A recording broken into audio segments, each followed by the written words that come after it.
Às quintas-feiras, a partir das 7, a Sónia convida um despertar de consciências, de informar, criticar e histórias sobre pessoas através de testemunhos reais.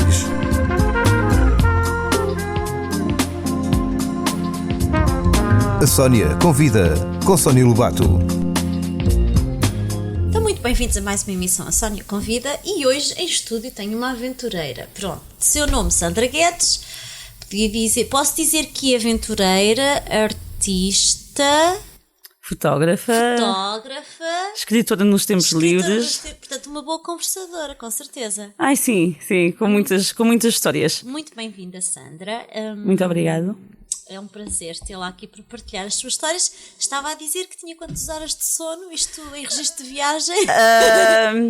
Nas últimas 72 horas eu acho que consegui, ou seja, nos últimos 3 dias, eu acho que eu consegui dormir 12 horas. Mas tem um bom ar, não é? Já aprendeu a disfarçar isso. É a boa disposição. É a boa disposição. Mas vamos então ao início das coisas, não é? Já que estamos no início do programa, vamos ao início das coisas. Então, mas o que é isto, Sandra Guedes? Andar aí à volta do mundo? Porquê é que isto se deu? Porquê é que isto se dá? Como? Que é que perspectiva com isto? Queremos saber. Ok. Então isto deu da mesma forma que todas as crianças, quando somos pequenos, temos aquele sonho de criança. Uns é, vou ser astronauta, outros vou ser polícia. Eu queria, aos 9 anos, a minha professora da primária, que eu ainda me lembro bem do nome dela. Como é que se chama? A Dona Dulce. A Dona Dulce perguntou na escola se vocês fossem um jornalista, que tipo de jornalista seriam. Eu cheguei a casa muito confusa nesse dia. E à hora do almoço, estava a dar o jornal de hora do almoço, e eu perguntei ao meu pai que tipo de jornalistas é que há, porque eu nem sabia que havia vários. Assumia que era aquele da informação, não é? Exato. Por aí, aquele que apresenta o telejornal. Sim, não é? E o meu pai ligou a televisão, pôs-me a ver a televisão e perguntou-me o que é que eu via. E eu vi 2 tipos, na minha cabeça só havia 2 tipos. Há o tipo de jornalista que está no escritório e o tipo de jornalista que está lá a mostrar o mundo às pessoas.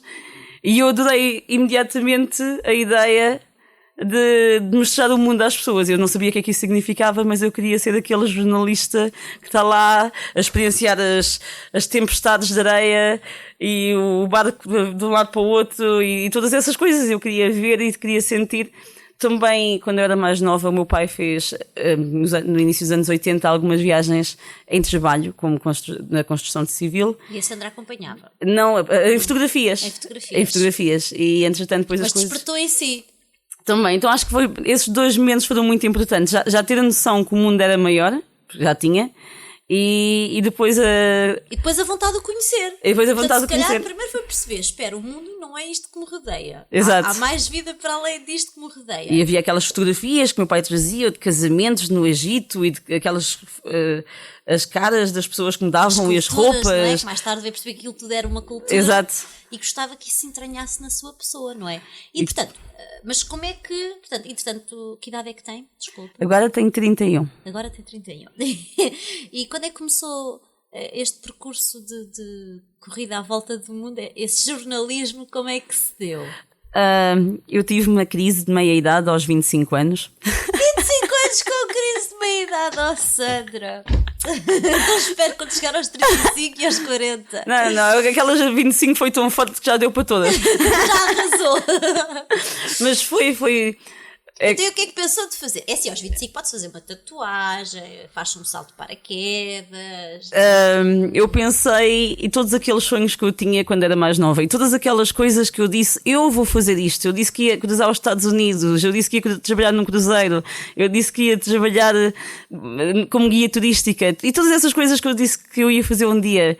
Então a crise foi chegar a 25 anos pensar, eu tenho um quarto de século. Oh meu Deus, um quarto de século. Então o que é que tinha feito? O que é que fez nesse tempo? Nesse tempo tinha ido viver para a Inglaterra e vivia uma vida convencional, ou seja, tinha um trabalho, voltava, tinha uma vida muito, muito convencional, não era das 9 às 5, mas era perto. Era perto, exato. Uma rotina. Exato, e senti que não me sentia satisfeita. E a partir desse dia, a crise foi 2 dias antes dos meus 25, e a partir daí houve qualquer coisa que mudou para sempre e eu não consegui mais ser a Sandra pré-crise. Comecei a ser a Sandra pós-crise e eu gosto mais dela. Diverte-se mais, dá para ver. Esta é muito mais divertida.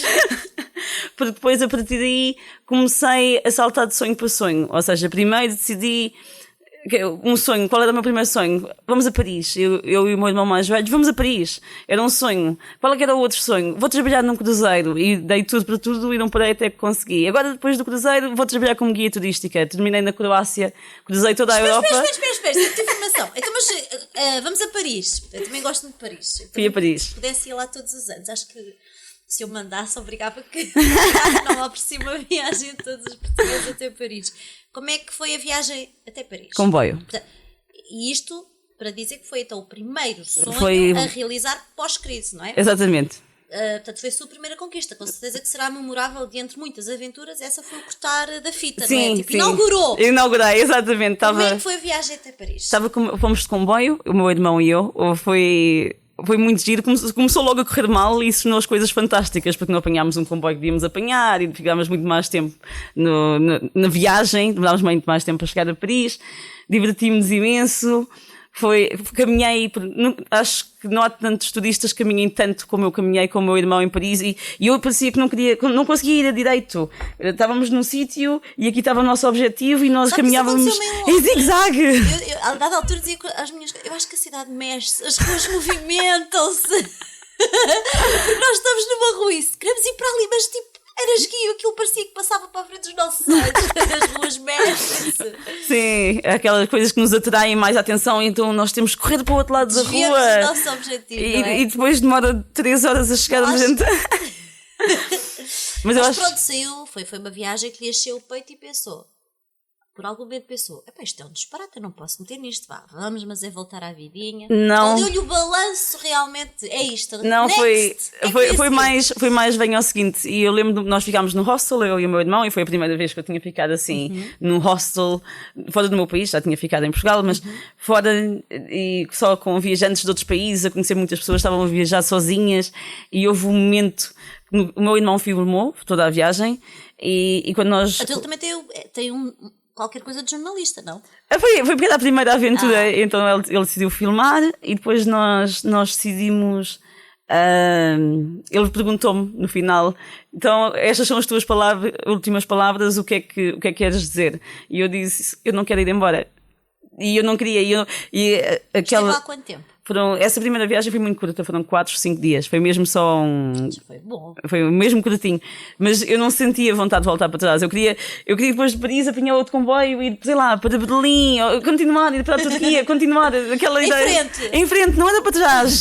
Já se tinha começado qualquer coisa. Mas voltou atrás para tomar um passo para outra direção. Sim. Correto? Então foi daí para o cruzeiro. Daí, não, depois de Paris, assim, exato, fui para o cruzeiro, mas depois tive de ir a uma entrevista a Bruxelas, que eu achei fantástico, uma desculpa para ir viajar. Depois comecei a inventar desculpas. Uma vez estava com a minha melhor amiga e estávamos a ver o filme PS Eu Amo-te, PS I Love You, e nós decidimos depois de ver o filme, vamos à Irlanda, só porque o filme é filmado na Irlanda, e vamos! E depois, mês sim, mês não, íamos a algum sítio, porque tudo se devia desculpa. Qualquer coisa era uma desculpa. E como é que era com o dinheiro?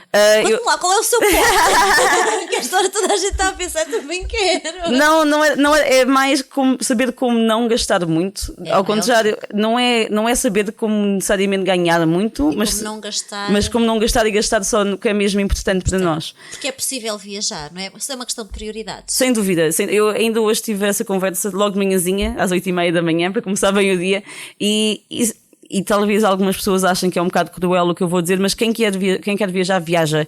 Eu conheci pessoas que não têm qualquer tipo de orçamento e viajam. Conheço pessoas que recebia couchsurfers em minha casa, uma delas... O que é isso? Couchsurfers, há uma comunidade online.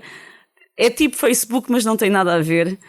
Ou seja, as pessoas têm um perfil como no Facebook, mas eu normalmente digo, o Facebook é um mundo virtual, é um mundo que não é real, e enquanto que o Couchsurfing é uma porta de entrada para um mundo mais real.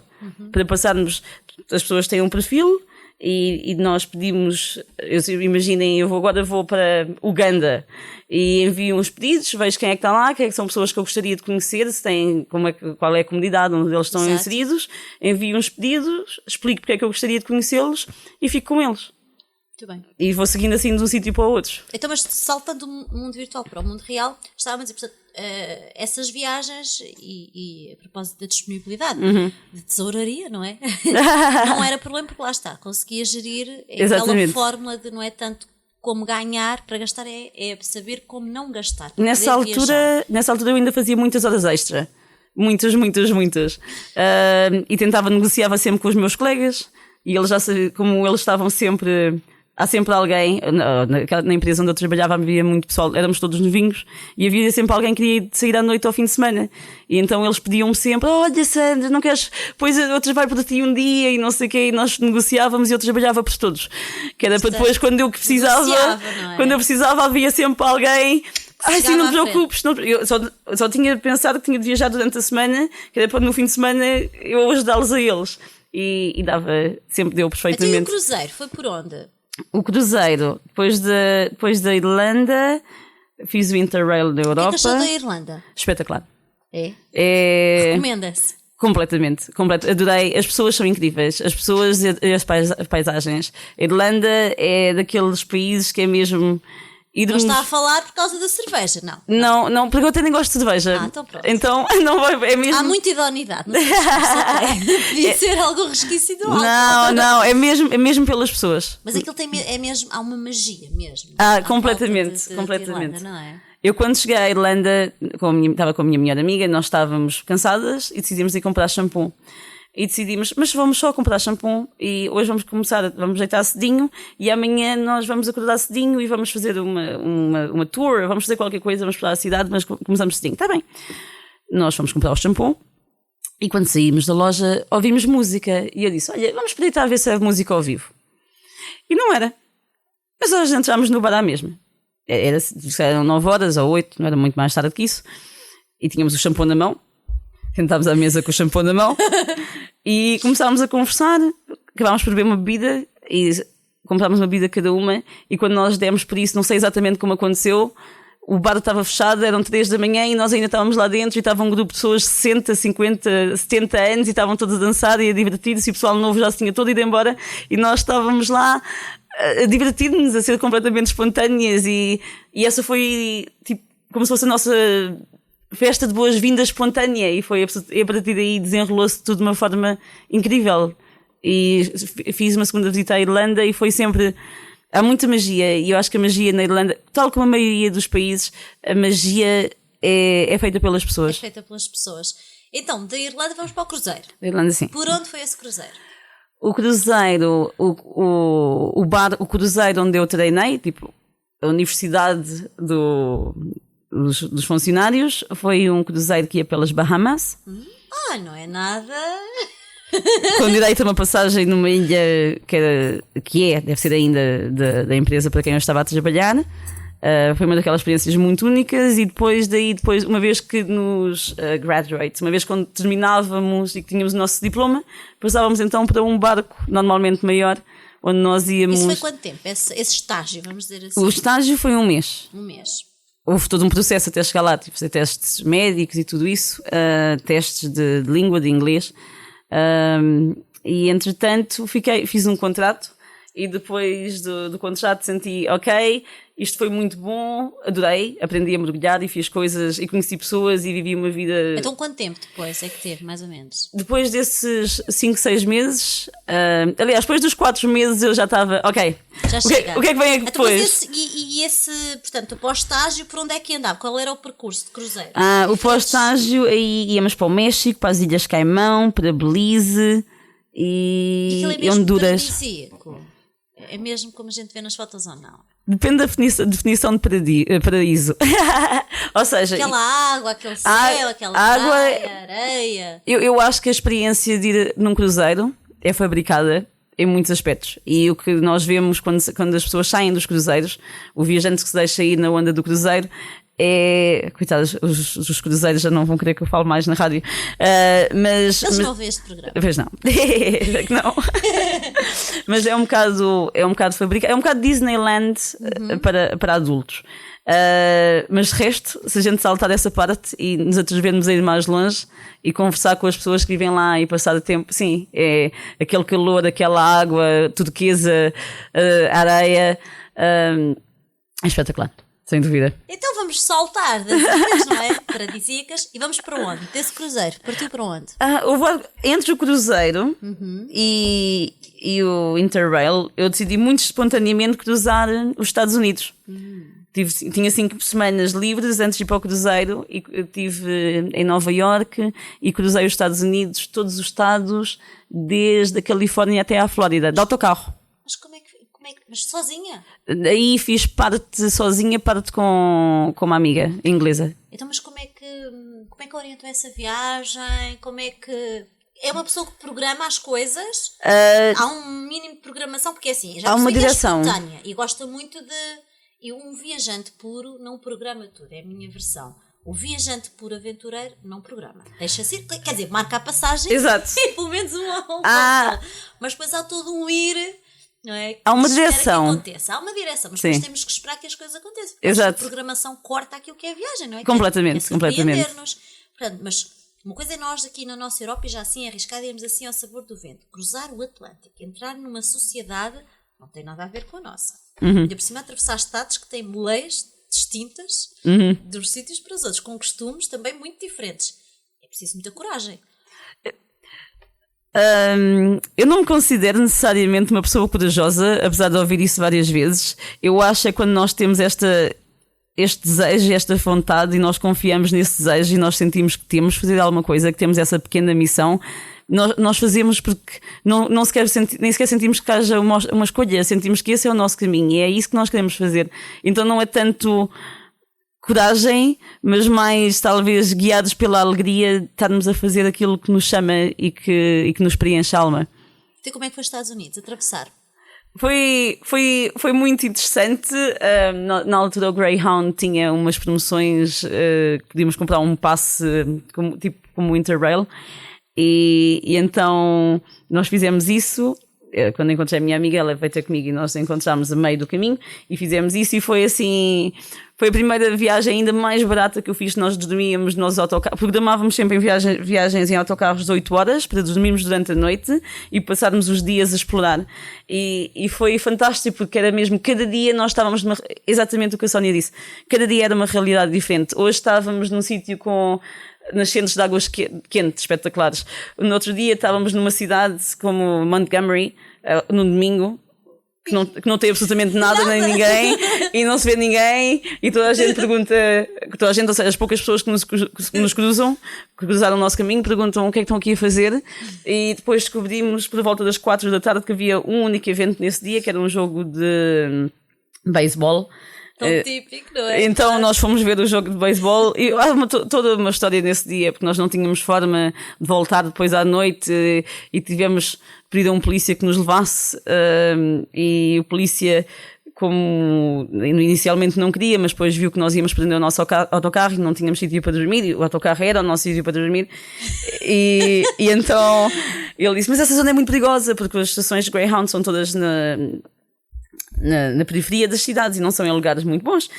E então... Mas isso não lhe fez arrepiar caminho. Não, aliás, deu origem ainda a coisas mais divertidas, porque quando esse polícia nos deixou lá, ele vão-nos atrás, como se nós tivéssemos sido presas, e abriu a porta do carro, soltou-nos, entre aspas, atirou as nossas malas para o chão e gritou bem alto para todos as pessoas que estavam cá fora, ouvissem, e não voltem mais a esta cidade, e depois, e ao mesmo tempo, e isso passava por baixo pela minha mão, aqui está o meu coração, se vocês precisarem de alguma coisa, telefonem.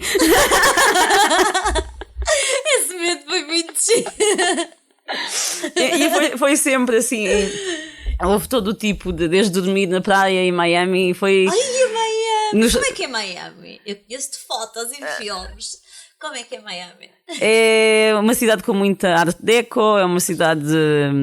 Mas não é uma cidade distante. Passa aqui a expressão, no sentido de... Não queria buscar o artificial, mas sim, pelas pessoas, e como estava a dizer, são as pessoas que fazem um país, não é? Uma cidade. A ideia que eu tenho é que, porventura, as pessoas que estão nessa Miami são um bocado superficiais e há ali há um distanciamento forçado, não sei. Eu diria que são excêntricas.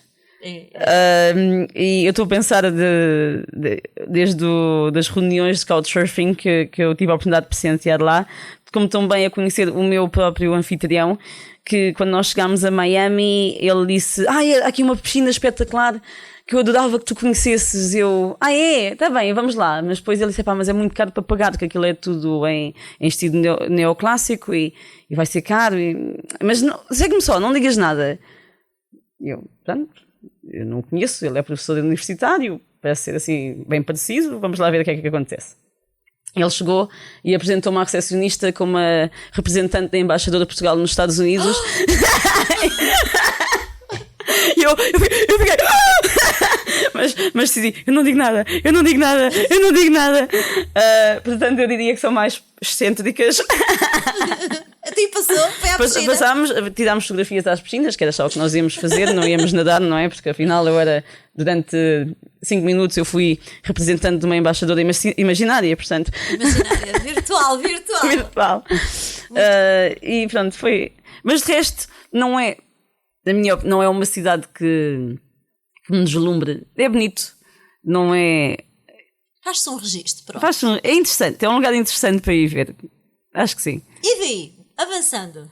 Depois do cruzeiro, voltei aos Estados Unidos, passei um Natal lá, conheci várias pessoas. Mas e em que cidade?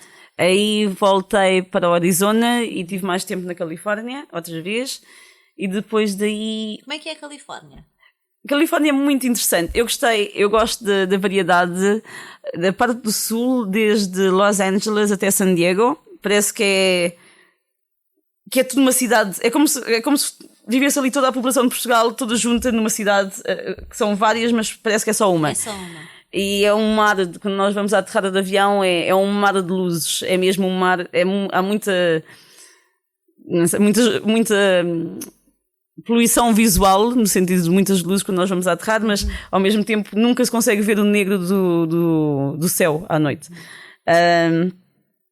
Estive aí e depois daí foi quando eu voltei à Europa e aí eu já tinha agendado uma entrevista de trabalho noutra empresa e já vinha com ela fisgada e terminada a trabalhar como guia turística, já estava pronta para outro sonho que estava na lista e então fui e consegui. Estava muito nervosa nesse dia, que eu fico sempre muito nervosa quando falo em público, mas lá... Mas não é o caso agora, pois não? Não, hoje estou tão cansada que não consigo estar nervosa. Foi tão certeira a nossa entrevista. Até foi guia turista onde? Na Croácia. Atravessei a Europa. Croácia. E depois passei o verão na Croácia. É um país lindíssimo. Espetacular. Tenho a minha lista. É incrível. E acho que não vai decepcionar. Nada. Tenho fisgado esse país. Exato. Tenho. É incrível. A cor da água, a comida, as ilhas, a variedade, a história. Só o facto de nós entrarmos em Split e nós estarmos a entrar no antigo palácio romano, a cidade é o palácio, ou o palácio é a cidade, como quiserem. Quando estão ali a entrar no centro, estão a entrar num sítio onde podia ter sido, se calhar, o quarto do rei. E é fantástico. Sim. E pensar que foi o único imperador romano que se reformou, não é? Que também era uma coisa histórica. Os imperadores ou morriam ou eram assassinados. Mas ninguém se reformava. Ninguém se reformava, é verdade. E tem uma certa magia, tem muito encanto. Dubrovnik, as cascatas lá, é fantástico. Quanto tempo é que esteve lá? Na Croácia, desde até 4, 5 meses. Entretanto, voltei para a Inglaterra, onde eu estava, que era na altura a minha sede, por assim dizer, a sede de programação das viagens. E depois de voltar para a Inglaterra, fiquei lá uns meses e decidi, ou a vida que decidiu por mim, que de vez em quando é um bocadinho dos dois, nós só temos de dar um jeitinho. E acabei por voltei à Califórnia, passei lá algum tempo e na altura não sabia muito bem depois da Califórnia para onde é que eu ia e eu liguei à minha chefe, atual minha chefe, e perguntei: onde é que tu vais este verão? E ela disse: olha, eu vou para o México. E eu lembrei-me que quando trabalhei no cruzeiro depois está tudo sempre muito interligado. Os acasos. A sincronização da vida é fantástica. E eu lembrei-me: espera aí, então eu vou fazer uma chamada e eu vou lá antes e espero 2 meses por ti. E depois então liguei a um amigo meu e perguntei: olha, lembras quando tu me convidaste e tu disseste quando eu quisesse ir, qualquer dia, isto é muito perigoso dizerem-me, quando quiseres um dia passar por minha casa, passa, porque eu passo, eu vou. E entretanto fui, ele disse: sim, vem, e acabei por ir, fiquei lá, e entretanto eu queria fazer mergulho, mas não tinha orçamento, e estava a pensar: como é que eu faço mergulho? Como é que eu vou fazer isto? E foi na altura que eu me apercebi, comecei a sentir na pele, mas espera aí, nós todos sabemos fazer coisas, o que é que eu sei fazer? Eu falo 4 línguas, 4 idiomas e tenho 10 anos de experiência de atenção ao cliente, de atendimento ao cliente, em vários ramos. Atendimento ao público, trabalho administrativo. Então eu comecei a ir a todas as agências de mergulho, que eu me lembrei, e perguntei. Na altura eu não queria trabalhar ilegal, portanto eu disse: fazemos uma troca, eu faço o que vocês precisarem, eu sei fazer isto e isto e isto, e vocês deixam-me mergulhar grátis. E fui a algumas, até que houve uma que disse, olha, uma agência, um dos mergulhadores disse: está bem, pode ser, volta amanhã. E passei esses 2 meses quase à espera então que viesse a minha amiga enquanto mergulhava grátis e lavava fatos. É engraçado. Tem um espírito mesmo surpreendente. Mas diga uma coisa, onde é que entra aí, ou melhor, quando começou nessa aventura, onde é que entra o registro diário portanto, dessas viagens? Isso foi uma coisa logo paralela ou veio mais tarde? Foi evoluindo. Portanto, não foi uma coisa que tivesse programado. Quando começa a fazer, quando tem aquele clique, não é? Fazer a tal mudança na sua vida, se foi só o que tinha projetado era viajar. Sim. O registro fotográfico, o registro escrito das suas viagens é uma coisa que veio mais tarde. Veio evoluindo ao mesmo tempo. Eu escrevia e continuo. As primeiras viagens era sempre só, e continua, só agora é que decidi fazer uma mudança. Mas quase todas as viagens só enviava e-mails para amigos, nem sequer tinha assim um blog formado, e só era um e-mail com a atualização, o que é que está a acontecer.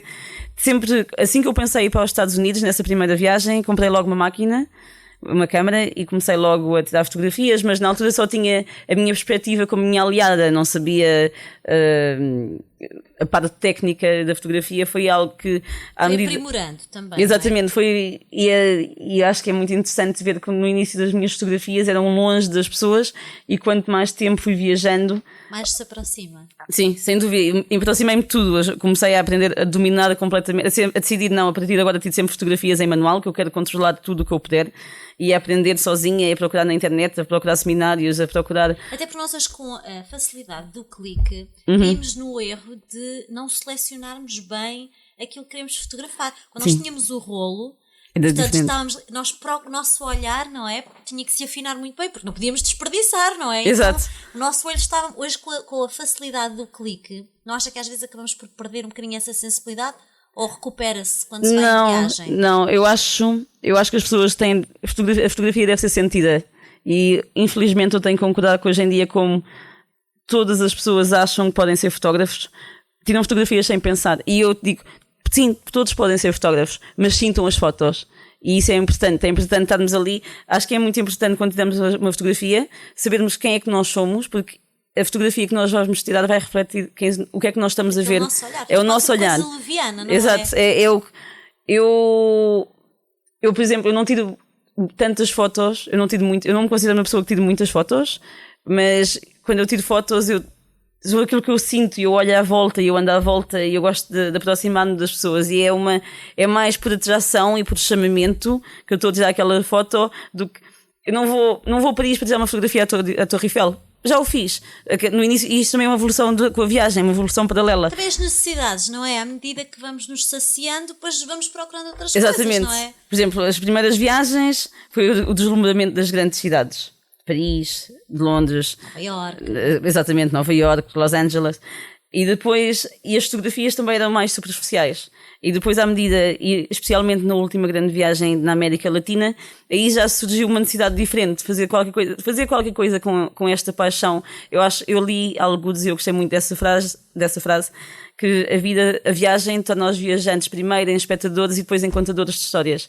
E sem dúvida é isso, e é essa coisa de deixarmos a vida ir e observarmos as pessoas e aproximarmos mais da comunidade dessas pessoas que Porque são as pessoas que contam a história do seu país, não é? Então é nessa fase, ou melhor, consegue precisar em que momento é que a Sandra Guedes, que saiu para descobrir um mundo, em que ponto é que ela se torna aquela jornalista da televisão que mostra o mundo aos outros? Eu não me dizia a jornalista da televisão. Pronto, mas aquela que faz a reportagem, quando é que consegue precisar, quando é que teve necessidade de mostrar o mundo pelos seus olhos? Eu sempre. Até o momento foi uma coisa egoísta. Exato, sim, é verdade. Sim, não é para o seu prazer, não faz pelos outros, faz por si. Mas a dada altura, consegue apontar quando é que sentiu a precisão de partilhar a beleza, a imperfeição também, daquilo que registava. Isso surgiu durante a última viagem. Por isso é que só agora é que esperei talvez tanto tempo, não é por falta de fotografias, para começar a divulgar e a tentar criar uma consciência através da arte e tentar fazê-lo mais. Agora a missão, depois da viagem pela América do Sul,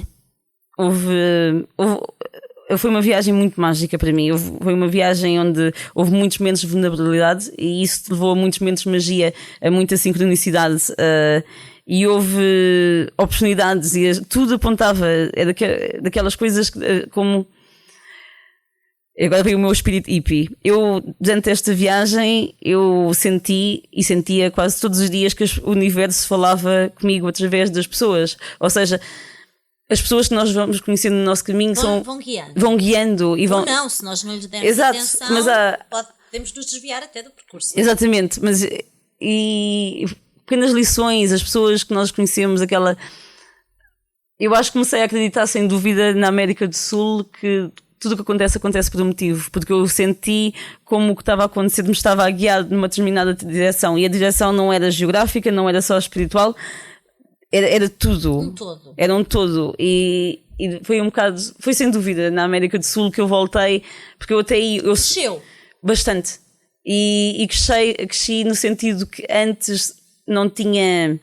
Amadureceu. Não tinha confiança. Eu tinha o sonho, mas não tinha confiança que eu era capaz de fazê-lo, porque achava que todas as pessoas querem fazê-lo. E depois descobri que não, que todas as pessoas estão numa missão diferente e estão a fazer algo diferente. E depois da América do Sul, assim que eu aterrei em Portugal, eu senti que não queria ir viajar mais para receber só do mundo, mas que queria viajar a dar. Então isso despoltou que trabalhos? Que projetos? Na América do Sul apareceu The Hands of Latin America, e é em inglês porque a sigla significa Olá, em espanhol, Olá. Esse foi o primeiro que acompanhou-me desde a Colômbia até ao Brasil, e esse projeto está em exibição em Rio Maior, na biblioteca lá. Minha cidade. Está até quando? Até dia 14. Até dia 14. Biblioteca Laureano. Exatamente. Começou aqui, na Casa do Brasil. Agora, ainda hoje ficou agendada para ir para a Casa do Turismo em São Martinho do Porto. Muito bem. Onde vai passar 3 semaninhas em Tem também um maio. sítio fantástico, Vila Nova da Barquinha. Ok, vamos olhar. Vila Nova da Barquinha, estão-me a ouvir? Dou-lhe depois o contacto. As fotografias são muito bonitas, ficam bem em qualquer parede. Está lá um grupo de trabalho excepcional. Tem. Ok. Depois dou-lhe no final do programa os contactos. Exato. Eles estão intimados a convidá-la para ir lá.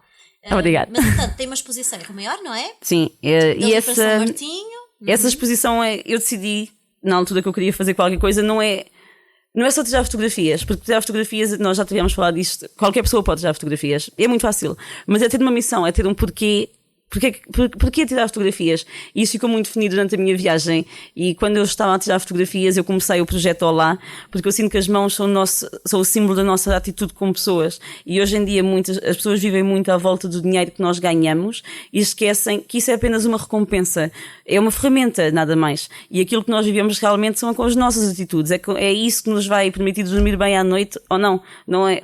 E isso é muito, muito importante. E o dinheiro é uma ferramenta, mas o nosso riso também é uma ferramenta, e há muitas ferramentas. E as línguas, eu acho que na minha experiência de 6 anos de viagens... Foi uma grande muleta!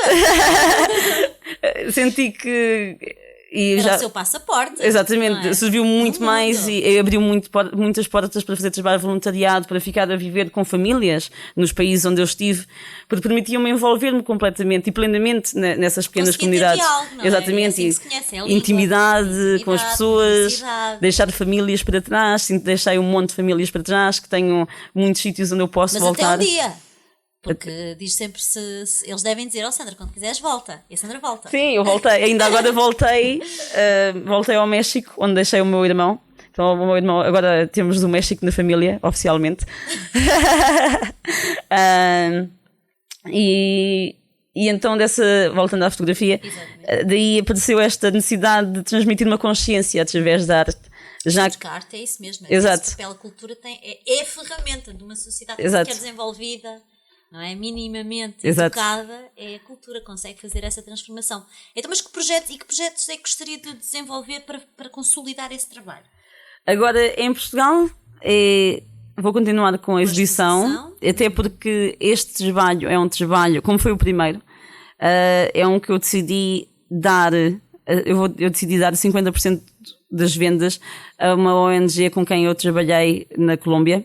E porquê a Colômbia? Porque foi daí que veio o sonho, foi daí que veio a oportunidade e veio daí que veio tudo. Então, de alguma forma, é dar de volta a quem nos deu algo também. Se bem que não é o mesmo algo, mas eu acho que nós não é suposto, quando nós recebemos algo, não é suposto nós darmos o mesmo algo à mesma pessoa. Importa que seja sentido. Exatamente. E reconhecido, E para sobretudo. abrir portas, também para abrir portas a quem as quer Então, abrir. mas os seus trabalhos, imagine agora que as pessoas estão a nos ouvir, que vão a correr visitar a sua exposição, a Terra Maior e depois São Martinho, depois Vila Nova da Barquinha, Ok. mas querendo comprar uma foto sua, é isso? Como é que há uma página, há contactos? Sim. Como é que isso pode acontecer? Ou se quiserem espreitar os seus trabalhos, Há em relação a este projeto específico, Sim, sim, sim. Olá Tota, há a página Olá Tota, Olá com H, ou seja, Olá Espanhol, olatota.org, e aí está exclusivamente as fotos que estão em exposição neste momento, se bem que estão 27 e eu tenho mais de 100, mas são as que Mas estão... os curiosos que queiram mais é só mandar um e-mail, Sim, certo? Estão lá há os muitas contactos. mais, sim. E depois há uma página em inglês, que foi a página que eu criei inicialmente para mostrar o meu portfólio, e está em inglês por ser internacional, e estou de momento a criar a página em português, para partilhar mais as aventuras. Essa vai ser mais blog, para partilhar as aventuras enquanto elas vão acontecendo. E para mostrar e dar a conhecer um bocadinho de quem eu sou, mas de quem eu sou para inspirar os outros, porque eu acho que há muitas pessoas que não acreditam que o podem fazer, simplesmente... O livro está a ideia, e eu sei exatamente, eu adoraria escrever sobre a minha viagem da América do Sul, porque acho que foi tão inspiradora que eu acho que poderia inspirar muito mais. Está à espera de quê? Não é fazer mais nenhuma viagem, Não. sentar-se e escrever. Eu quero sentar e escrever, eu sei. Mas eu quero muito fazer outros projetos fotográficos. Quero fazer o livro, mas sinto mais virada. A fotografia neste momento o objetivo, não é? Sem dúvida. E quero fazer um projeto de fotografia português e para Portugal. Estou satisfeita com o que eu comecei, mas agora eu sempre disse que queria fazer um projeto português e tenho um nome e tenho um tema, mas ainda não o vou dizer. Tá bem, mas quando tiver, promete-me que vem cá dizer. Eu prometo bem dizer. Está prometido. Sim. E eu Sem nenhuma viagem pelo meio. Não, a viagem vai ser em Portugal. Estou muito, tal como o meu astrolábio, eu tenho um astrolábio no meu pulso, que significa, representa ser portuguesa, que representa as estrelas, os sonhos, a minha direção, e então sinto-me como o meu astrolábio, sinto-me muito nacionalista e quero fazer o mesmo tipo de projetos com consciência através da arte, mas cá em Portugal, antes de embarcar para a nova aventura, que pode ser o livro, como pode ser uma experiência. Ou até mesmo uma viagem. Ou até mesmo outra viagem. Então, quantos países é que já visitou? Eu sei que já passaram mais de 35. Ai, que espetáculo! O passaporte deve ser um espetáculo. E guarda as coisinhas todas. Ou pelo menos bilhetes. Em algumas viagens mais que outras, sim. Tenho viagens que estão muito preenchidas, que têm muitas coisas, outras que mais longas não têm tanta informação, que acho que não sei se passaria na alfândega. Olha, e agora uma pergunta indiscreta. E como é que é de amores? Viajar tanto assim? Quer resgatar? Como é que consegue? Vai deixando amores em cada canto do mundo? Como os marinheiros, não? Eu já tenho este lábio. Eu volto. Vou só comprar tabaco ali em Portugal. Conheceu pessoas interessantes? Conheci muitas pessoas interessantes ao longo da viagem. Eu não acho que seja. Exato, eu estou muito apaixonada pelo mundo e eu acho que esse é o meu grande amor. E diga uma coisa, desses países, eu sei que esta pergunta é muito ingrata, ninguém gosta, mas tem que ser. Destes países que visitou, consegue eleger um que de facto tenha deixado uma marca? Eu sei que todos foram especiais, naturalmente, quem o viajante tem memória de por onde passa, mas há sempre aquele que nos. Até por uma forma negativa, se calhar uma decepção. Qual é o país que consegue eleger um país que tenha marcado? Poderia dizer. Mais que os outros. Portanto, mais que os outros. Que tenha destacado.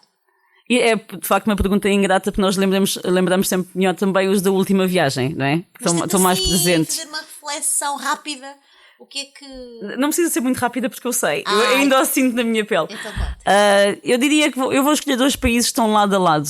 Um pela surpresa extremamente positiva. Foi um país onde eu passei 6 meses e foi fantástico. Desses 6 meses paguei 2 semanas de alojamento porque foi absolutamente incrível as oportunidades que apareceram e eu fui agarrando. E o outro, onde eu passei apenas 6 semanas, exatamente pelo oposto, pelo choque aos sentidos. Eu tenho a dizer que quando eu vou aos países, normalmente eu não programo, não vejo. Eu gosto de ir a um país e quando eu estou nesse país, perguntar às pessoas o que é que aos locais, as pessoas que vivem lá, o que é que vocês aconselham, o que é que vocês dizem. Então isso é importante. Eu cheguei a qualquer um dos dois. Sem importar minimamente com o que passa nas notícias, passa para o exterior. Rasa, não sim, exatamente. É o que está lá. Quando eu chegar lá é que eu sinto como é o país e depois faço a análise. Exato, e depois faço a pesquisa quando eu estiver já no país, não antes. E entre esses 2 países eu diria. Porque isso condiciona. Sim, sem dúvida. Preconceito também, não é? Exatamente. Às vezes umas defesas que são desnecessárias. Exato. E então, um dos países foi a Colômbia, que foi absolutamente incrível. Não estava nada à espera do que tudo. A Colômbia é incrível, as pessoas são absolutamente incríveis, a paisagem é um país onde há tudo para todo. Acho que sim, independentemente de qual seja o interesse que alguém tenha, há algo para essa pessoa. E achei que é um país super diverso, super incrível. É daqueles países que nem se pode falar. É uma ideia que se tem que é perigoso, que é um país perigoso, instável. Eu diria que todas as cidades da América Latina são perigosas. Seja Bogotá, seja Quito, seja Lima, seja São Paulo. Sim, todas as grandes capitais são lugares que é preciso ter muito cuidado. Mas o resto do país não. Eu não sinto. Há muito medo em relação à Colômbia, mas eu acho que esse medo é um medo que talvez se justificava há 10 anos atrás e não sinto atualmente, por exemplo, até para os viajantes que vão com um orçamento pequeno, é muito fácil. Há muitos hostels, há livros que os hostels dão, então todos os hostels, e são normalmente hostels muito bons, a preços acessíveis, e há muitas formas, também quem quiser fazer voluntariado, há muitas páginas, como eu disse, há Couchsurfing. Há formas muito acessíveis de viajar por lá. Exatamente. Quase. Sim, e há, porque eu acho que o mais importante também quando nós estamos a viajar, e acho que é uma coisa que se vai sentindo quanto mais a nossa experiência como pessoas e como viajantes vai aprofundando também, é que nós não só podemos, mas devemos dar algo de volta. E quando nós estamos nessas comunidades, não estamos só a viajar, mas estamos a explorá-las e deixar que essas experiências nos mudem também. É bom dar algo de volta, cozinhar a nossa comida. Eu descobri que os colombianos gostam muito da soda de marisco. Pelo menos em 2 cidades onde eu fiz. Portanto, talvez alguém queira começar lá um negócio. Está a deixar a ideia. Até qual foi o outro país? O outro país foi a Venezuela. Sério? É um país muito duro, com uma realidade política, social e económica muito dura. Um país que é muito político. Eu imagino... É um país onde é difícil ter... Quem é contra o governo é um bocado difícil ter força... Ter o poder de expressão. E, por exemplo, é um país onde se não houver leite, não há só leite para quem não tem dinheiro. Não há leite. Acabou. Não há leite, ponto. Não há, eu lembro da primeira semana, e eu sei isso porque eu queria comprar leite, e eu passei uma semana à espera que aparecesse leite de algum lado. E não é por falta de dinheiro. Sim. Não existem os bens. Exato. Há ali uma política de... É um país difícil e eu não quero muito entrar na parte de política, mas... E isso que deve condicionar e de que maneira a própria disposição das pessoas. Exato. E é um país onde eu não senti que era fácil viajar. As pessoas são oprimidas. Há ali uma opressão condicionada pela força política Exato. que tem, não é? Mas ao mesmo tempo é um país fantástico, as pessoas são fantásticas, mas é difícil passar. Há uma certa barreira de proteção que eles criaram para se protegerem uns dos outros. Uma bolha invisível, mas Sim. que parece que vai rebentar a qualquer hora, não é? Exato. E isso também acaba por ser asfixiante. E eu senti que é um país, atualmente é difícil, mas é um país que eu acho que é tão incrível, que é um país que eu quero manter-me com os olhos abertos e observar o que é que vai acontecendo à medida que as coisas vão evoluindo lá e manter-me em contacto com os meus amigos lá, porque é um país que eu gostava de eventualmente viajar. Só sinto que não é um momento mais... Não é que eu passei por países mais pobres, porque a Venezuela de facto é um país rico, não é um dos países não mais é um pobres, país pobre. não é? Há países muito mais pobres, mas não se sente essa opressão. Exato. É o regime político. É o regime político. É um país muito político. Porque não é um país pobre, de maneira Não, de forma alguma. Tem riquezas naturais Exato. próprias. O problema está na política, não é? Na Exato. condição económica, pronto. Infelizmente. E na mensagem que os políticos passam. Sustos com viagens. De avião, também houve algum susto. Quer dizer, com tanta viagem não me vai dizer, é certo, tem anjos a tomar conta de si, mas não houve assim um susto, um abandono daqueles. Acabou-se, não faço nem mais uma viagem. Que se dane estas pré-crises. Não houve nenhum susto? Ou não se deixa assustar? Vão sempre acontecendo coisas, só que eu acho que eu sou talvez eternamente positiva e eu sinto que todas as coisas que acontecem-nos para nos ajudar, e não é tanto pensar, oh meu Deus, eu não volto mais a viajar, é ficar com um olhar atento e pensar, ok, e agora onde é que isto me vai levar? Isto não me vai levar onde eu ia, mas vai-me levar a outro sítio. Desde que a terra vem. Exatamente, então acho que só na última viagem, se calhar eu estava um bocado mais cansada para o final, porque foi 1 ano e meio na América Latina, e eu só pensava em bacalhau à Brás, bacalhau com natas, bacalhau com todos. A nossa cozinha é de facto a melhor, ou não? Eu sou biased, eu não posso responder a isso, porque eu prefiro a nossa gastronomia, porque é muito variada, e eu acho que é uma gastronomia que se devia dar mais a conhecer ao mundo, porque as pessoas não sabem. Ainda não conhecem. Não conhecem. Nós não nos sabemos vender, passa aqui a expressão. Sim, nós não sabemos vender Portugal. Nós temos, não, sem dúvida. Ainda é o problema de Portugal. Eternamente sim, que temos cartas para dar, mas não nos sabemos autopromover. Sim, nisso eu estou completamente de acordo. Nós somos um país absolutamente fantástico. Temos tudo e muito mais do que eu não conheço, por isso é que eu quero passar este verão cá em Portugal a trabalhar em alguns projetos e a ir a sítios que eu não conheço, porque eu sei que é. E eu sinto, e eu nasci aqui, afinal de contas, e passei a grande maioria da minha vida aqui, fui educada aqui, e sei que é um país fantástico, e eu sinto, e a nossa comida, e os nossos vinhos, e há tanto para poder vender em Portugal, em todos os níveis, de arquitetura, de cultura. É um país cheio de tradições e cheio de histórias, e eu acho que os portugueses, quando acordam de manhã, deviam sentir mais orgulhos e pensar, eu tenho orgulho em português e não me importa a política, porque não é o país. Eu normalmente uso isto como exemplo. Eu fui educada numa família trabalhadora, mas onde as pessoas, todos os meus pais são pessoas muito bem dispostas, e quando nós olhamos para trás, nós já não devíamos pensar tanto nos políticos e naquilo que vai na televisão, mas sim no que se passa no nosso bairro, na nossa casa, porque isso é que é o reflexo de quem nós somos, e é com isso que nós vivemos. Portanto, se nós somos felizes e nós tentamos fazer as pessoas na nossa comunidade felizes, essas pessoas vão fazer também as outras pessoas à sua volta felizes, e já demos uma bola de felicidade, e eu acho que é isso que nos falta. A política do governo. Exato. Porque é ao contrário, portanto é o processo inverso. Em vez de reclamarmos constantemente do governo e continuar que as coisas à nossa frente, ao nosso lado, permaneçam mal, não. Vamos fazendo a nossa parte, contaminando que outros façam parte deles. Exatamente. E isso vai acabando por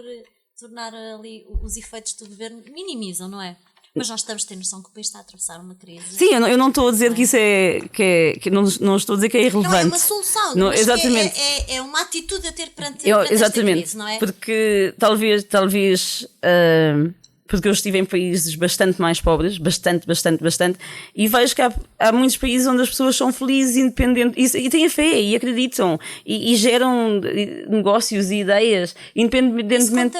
Isso contamina, exatamente, e eu acho que é isso que nós temos de fazer, é acordar todos os dias de manhã e contaminar. Contaminar toda a gente. E eu quero contaminar os portugueses todos. Sandra, estamos a chegar ao fim, foi um pretexto, passou tão depressa. Beijinhos e abraços e agradecimentos que quero fazer à família, com certeza com estas ausências todas, é aquela que sofre mais, não é? Mas que compreendem essa sua opção, mas quer deixar algum agradecimento, alguma mensagem? Eu acho que a minha família sabe o que eu sinto por eles e eles sabem que todos são muito importantes para mim, são muito, muito importantes. Então, sim, gostava de desejar que algum dia um deles venha comigo, talvez a minha cunhada, e o meu sobrinho, e o meu irmão, e a minha mãe, e toda a gente.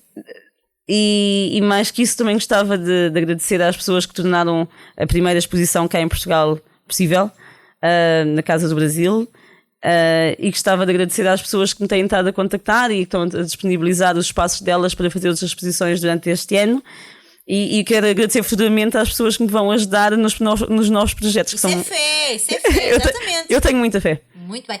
Vamos à sua escolha musical, traz-nos um tema de Polo Norte. O porquê deste tema? Porque tem tudo a ver com viagens, não é? Sim, exatamente. É um tema que eu acho que é uma filosofia de vida. E eu acho que se entende melhor nas palavras da música do que eu explicá-las. E o que é que dizem os olhos da Sandra Guedes? Hoje dizem eu tenho de dormir. Não.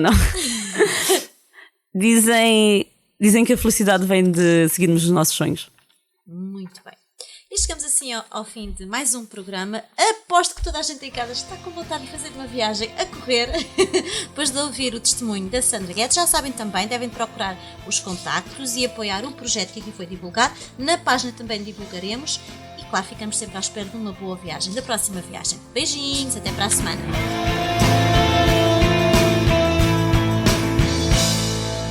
Quantas vezes vais olhar para trás? Estás presa a um passado que pesou. Quantas vezes vais ser tu capaz de fazer sair quem por engano entrou? Abre a tua porta, não tenhas medo. Tens o mundo inteiro à espera para entrar. De sorriso no rosto, talvez o segredo, alguém te quer falar.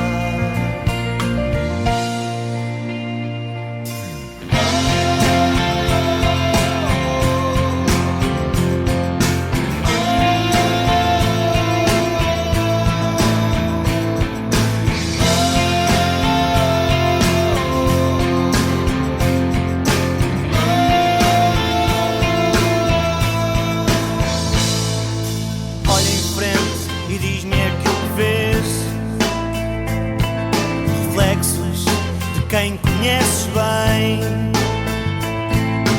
ouve essa voz, é a tua voz. Dá-lhe atenção e a razão que tem. Abre a tua porta, não tenhas medo. Tens o mundo inteiro à espera para entrar.